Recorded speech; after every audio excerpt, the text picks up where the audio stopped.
நான் இப்போ ஒரு சாங் போட போகிறேன். சூப்பராக இருக்கும். பழைய ஓல்டு சாங்கு. இது எப்படி இருக்குன்னு கொஞ்சம் செக் பண்ணி பாருங்கள். வெயிட்டாக இருக்கும். சின்னஞ்சிறு சிட்டே எந்தன் சீனா கற்கண்டே என் சீனா கற்கண்டே ஜில் ஜில் என்று ஆடிக்கொண்டே வா பொன் கொண்டே கிட்டே வா பொன் கொண்டே கொஞ்சி கொஞ்சி பேச வந்த கோமாளி ராஜா ஏ கோமாளி ராஜா கெஞ்சி கெஞ்சி கிட்ட வந்து செய்யாதே தாஜா நீ செய்யாதே தாஜா சின்னஞ்சிறு சிட்டே எந்தன் சீனா கற்கண்டே என் சீனா கற்கண்டே ஜில் ஜில் என்று ஆடிக்கொண்டே வா பொன் கொண்டே கிட்டே வா பொன் கொண்டே.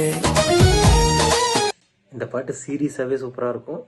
முடிஞ்சால் ட்ரை பண்ணி பாருங்கள். மார்க்கெட்டிங் எல்லாம் இல்லை, நல்லா இருக்குது இந்த பாட்டு. ஏன்னா ஓல்டு வெர்ஷனும் சூப்பராக இருக்கும், இந்த வெர்ஷன் நல்லா தான் இருக்குது.